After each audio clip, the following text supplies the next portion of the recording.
अस्सलाम हाँ, वालेकुम रिदा। वालेकुम सलाम। मुझे एक क्वेश्चन पूछना था तुमसे, वो ये कि आजकल न्यूज़ में बहुत ज़्यादा आ रहा है कि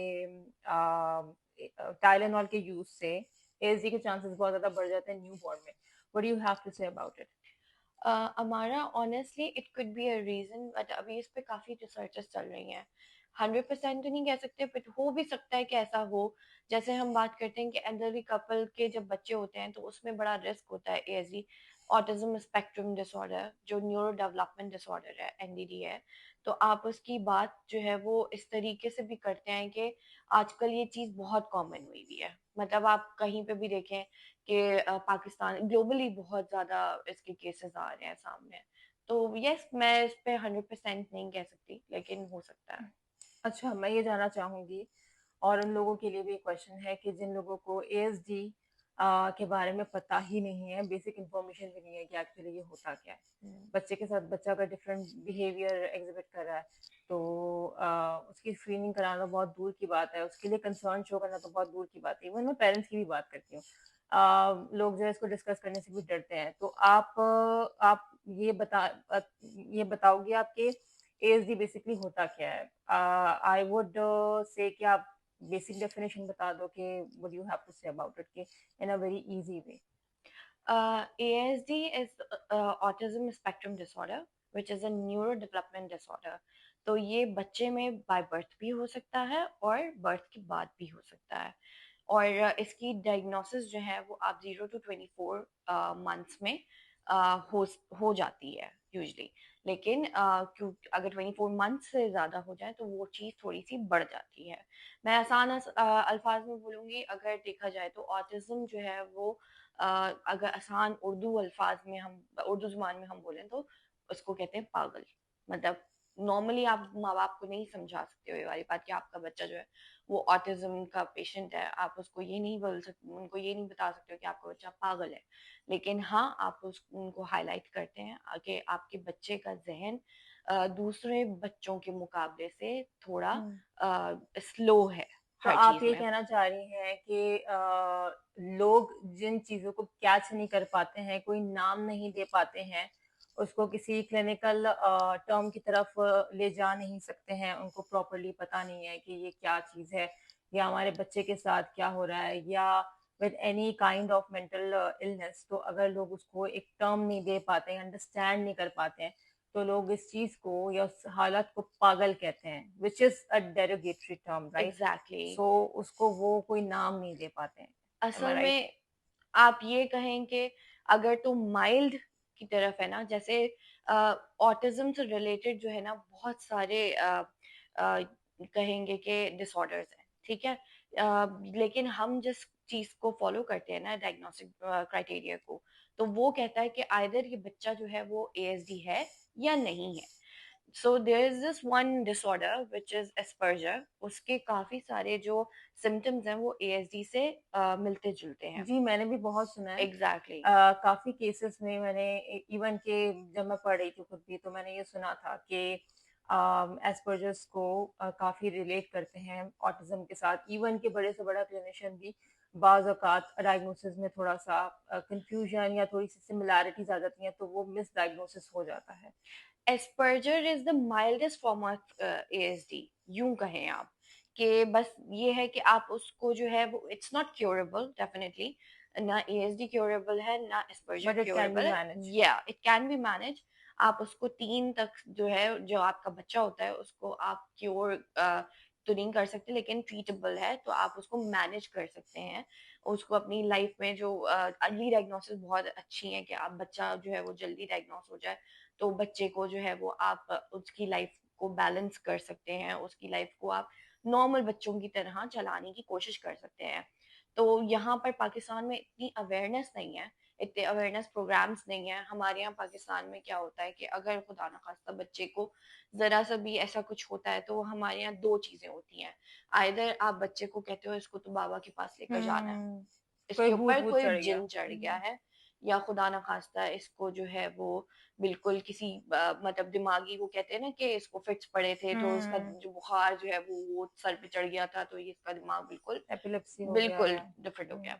तो हमारे यहाँ तो ये 2 टर्म्स होती हैं। एएसडी पे बहुत कम लोग जो है वो बात करते हैं, लेकिन मैं देख रही हूँ आजकल माशाल्लाह से काफ़ी लोग अवेयरनेस प्रोग्राम्स चला रहे हैं इसके, और काफ़ी चीज़ें बढ़ती जा रही हैं। कोई एग्जाम्पल, कोई आपका क्लिनिकल केस रिलेट जिससे आप रिलेट कर पाएँ कि जिसमें आई वुड से कि पेरेंट्स डिनायल पर होते हैं, वो बच्चों को बहुत, ट्रीटमेंट की तरफ नहीं लेके जाते। बहुत ज़्यादा एक ऐसी example would you like to बच्चों के एक तो नहीं, मेरे पास तो बहुत सारी ऐसी एग्ज़ाम्पल्स हैं।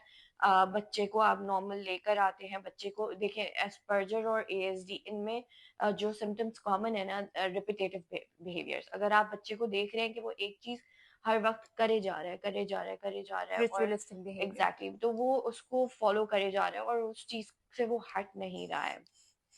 तो अ, और वो आपकी बात को फ़ोकस भी नहीं कर पा रहा है, आपका आई कॉन्टैक्ट उससे ज़ीरो नहीं है। आपके बच्चे के ग्रॉस मोटर्स जो है, फाइन मोटर्स, वो बिल्कुल भी सही नहीं चल रहे हैं। तो आपको चाहिए कि आप उसको किसी अच्छे पीडियाट्रिक न्यूरोलॉजिस्ट को दिखाएँ, ताकि जो है वो बच्चा उसकी तरफ जाए, और थेरेपीज़ और ऑक्यूपेशनल थेरेपीज़ और ये सब चीज़ें थोड़ी स्टार्ट हो। स्टार्ट हों उसकी। अब यहाँ पाकिस्तान में ये चीज़ें इतनी कॉमन नहीं है, तो हम आजकल इसके अवेयरनेस प्रोग्राम्स बहुत बना रहे हैं। हुँ, तो आई वुड से कि एक तो नहीं, बहुत हुँ, सारी एग्ज़ाम्पल्स हैं। माँ-बाप को इस चीज़ में मुझे लगता है कि एजुकेट होना बहुत इम्पोर्टेंट है, हुँ, कि पहले तो आप ये टर्म समझें कि एएसडी है क्या? हुँ, फिर उसके बाद आप अपने बच्चे के बिहेवियर्स को देखें कि उसका बिहेवियर जो है वो इस चीज़ से जो है वो रिलेट कर रहा है हुँ, या हुँ, नहीं कर रहा है।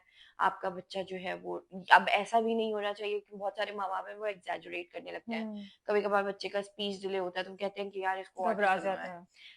बच्चे का ये एक फला माइलस्टोन हुँ, पूरा नहीं हुआ हुआ तो उसको कहते हैं कि इसको जो है वो ओके, ऑटिज़्म है। आई एम सॉरी, मैं यहीं आपकी बात काट ऐसा दूँगी। क्या है? माइलस्टोन का वर्ड आपने यूज़ करा, so I would like to know कि जब बच्चा पैदा होता है तो वहाँ से पेरेंट्स को किस चीज़ का वॉच रखना चाहिए, उनके माइलस्टोन कौन-कौन से कवर होते हैं, तो अ अ, कहना चाहिए कि पेरेंट्स उस चीज़ को वॉच रखें, या फिर जब क्लिनिशियन के पास वो जाते हैं एसडी या किसी भी डायग्नोसिस के लिए, किसी भी बिहेवियरल पैटर्न को ट्रेस करने के लिए, तो उनको किन माइलस्टोन के लिए वॉच रखना चाहिए और मॉनिटर करना चाहिए बच्चे की? सबसे पहला माइलस्टोन तो नेक होल्डिंग ही होता है बच्चों के लिए, क्योंकि नेक होल्डिंग इज़ वेरी इंपॉर्टेंट। बच्चा जो है वो 1 महीने, सवा महीने, 2 महीने के अंदर जो है वो नेक होल्ड कर लेता है। अगर तो ये डिले है, तो आप तब क्लिनिशियन से पूछ सकते हैं कि ये क्यों हो रहा है।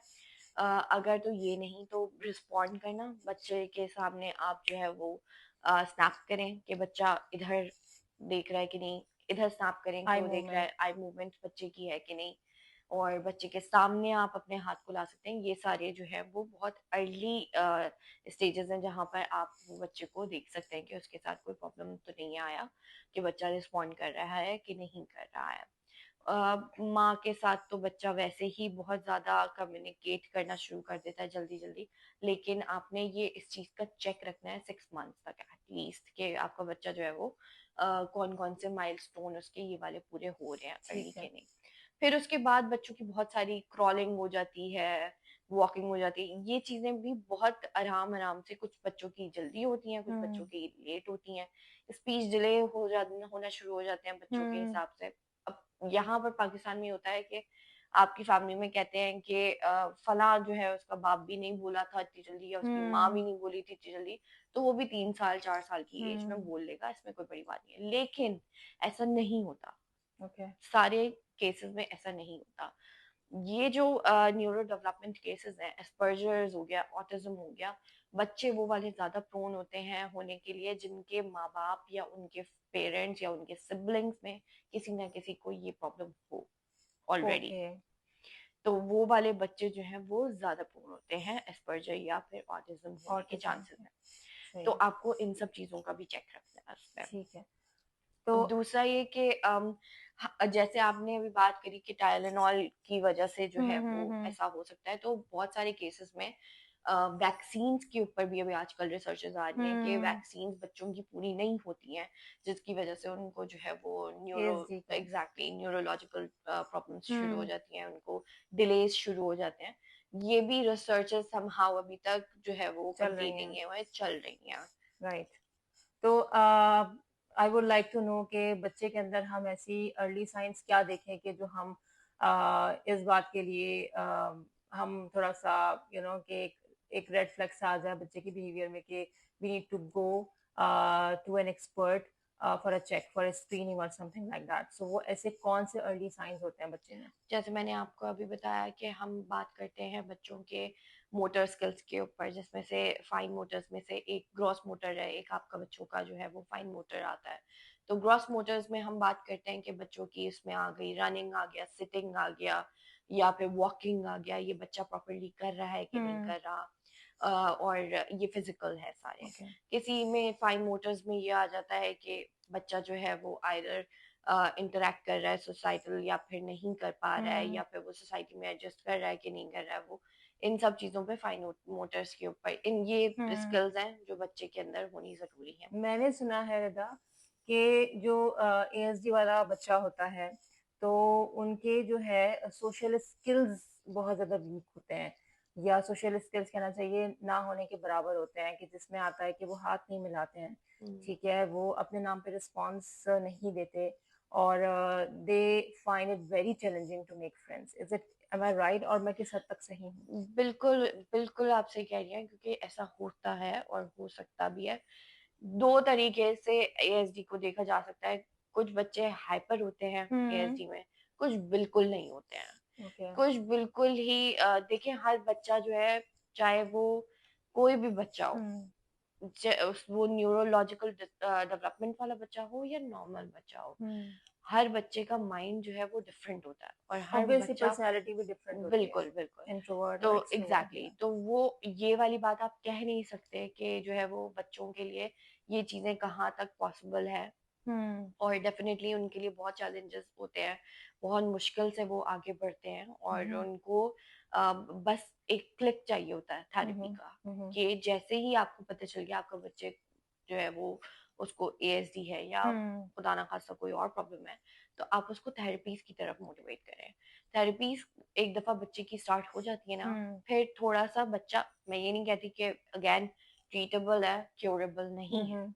तो बच्चा जो है वो अपनी लाइफ में और अपनी डेली लाइफ में एडजस्ट करने हम्म। के लिए बहुत हद तक स्टेबल हो जाता है। Okay, so I would like to ask you a question कि बच्चा डेली लाइफ में एएसडी के साथ कैसे मैनेज ड्यूरिंग अ थेरेपी, कैसे थेरेपिस्ट उसको मैनेज करवाने के लिए सिखा सकता है? ऐसी कौन कौन सी स्टेप्स या ऐसी कौन कौन सी चीजें होती हैं, ऐसी कौन कौन सी प्रैक्टिस होती है जो डेली लाइफ के लिए एक थेरेपिस्ट सिखाता है या आनी चाहिए एएसडी चाइल्ड को, जिसमें उसके लिए चैलेंजेस होते हैं एवरीडे लाइफ में? जैसे कि हम सुबह उठते हैं, ठीक है, ब्रश करते हैं, right, take shower, go to work, या तैयार होना, बाल बनाना। देखिए, हमारा ऑनेस्टली एएसडी चाइल्ड जो है वो बहुत डिफिकल्ट है, बहुत डिफिकल्ट है फेस करना।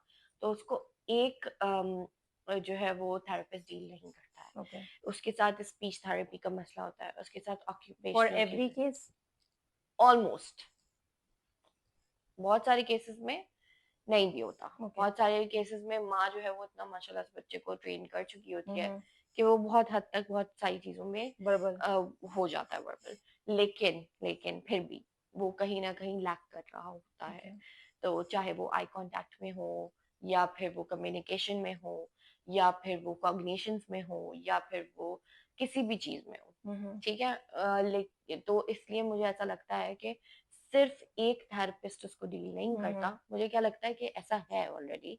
उसके लिए स्पीच थेरेपिस्ट अलग होता है, ऑक्यूपेशनल थेरेपिस्ट अलग होता है, बिहेवियर थेरेपिस्ट अलग होता है, ओके। जो आपके बिहेवियर के ऊपर काम करता है। हम्म। ऑक्यूपेशनल आपको बताता है, बैठना सिखाता है, हम्म। आपको खड़ा होना सिखाता है, आपको चलना सिखा रहा होता हम्म। है।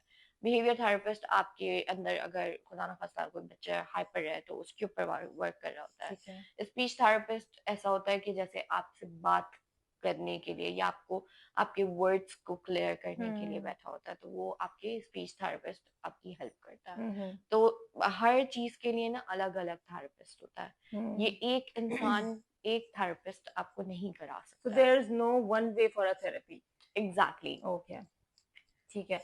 अच्छा, मेरे दिमाग में ये सवाल आया which is I suppose is very important कि चूंकि हम मिडल ईस्ट में रहते हैं, ठीक है, लेकिन हम पाकिस्तान से आए हैं, तो मैंने पाकिस्तान में ऐसा देखा है कि स्कूल्स में थेरेपीज या एएसडी के बच्चे को डील करना, उसको किस तरीके से क्लास में लेके चलना है दूसरे बच्चों के साथ, वो तो बहुत दूर की बात है।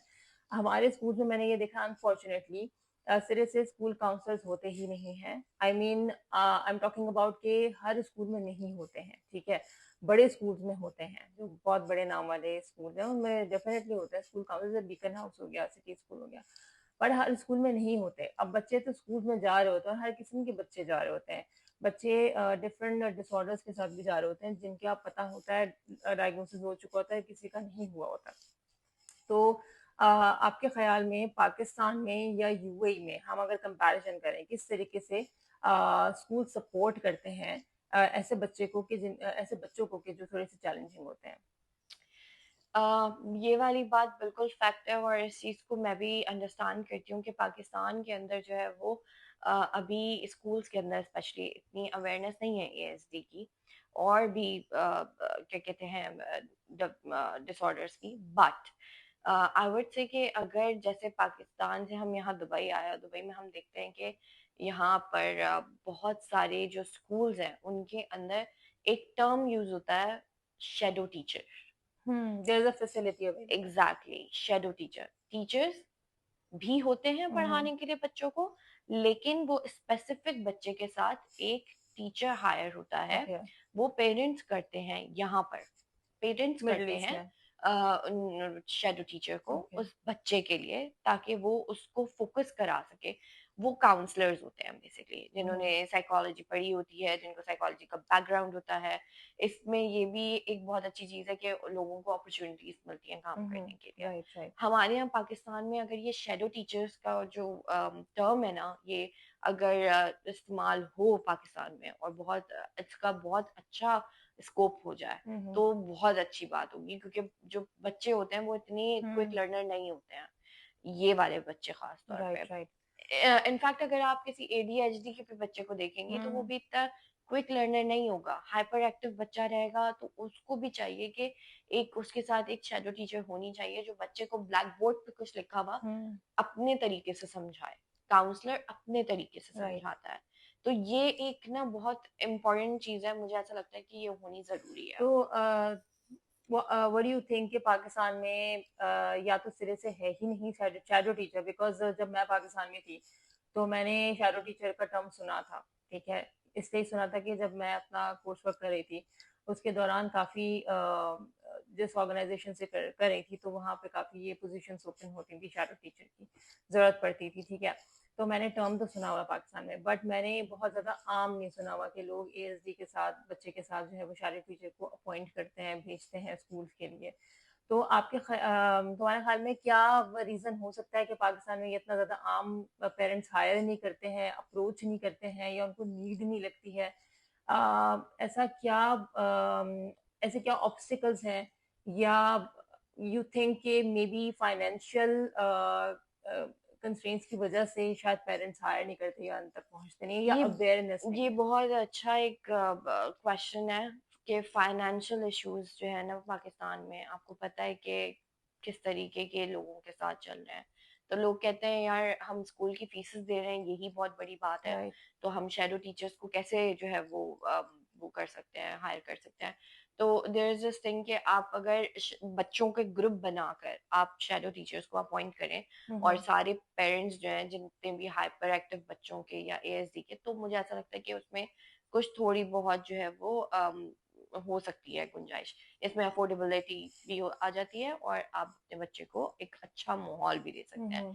बट अगेन ये बहुत डिफिकल्ट है, ये बहुत बहुत हमारी आगे की सोच है, हम्म। क्योंकि वहां पर लोगों की जो है वो अभी बहुत कम। मैंने ये खैर अभी देखा है कि काउंसलर्स के काम तो बहुत अच्छे चल रहे हैं राइट। स्कूल्स के अंदर। हम्म। काउंसलर्स बहुत अच्छे तरीके से बच्चों को देख रहे हैं, रिपोर्ट बना कर दे रहे हैं, हर वीकली रिपोर्ट्स डालनी है पेरेंट्स के पास। उससे हमें ये पता चलता है कि हमारा बच्चा जो है वो कहाँ पे लैक कर रहा है, राइट। और ये होना भी चाहिए। हम्म। अर्ली एज में अगर जितना बच्चे को पक्का पता चल जाए, हम्म। उससे तो ये है कि बच्चा जो है वो फिर आसानी उसके लिए हम्म। आ सकती है हर चीज में। तो मुझे ऐसा लगता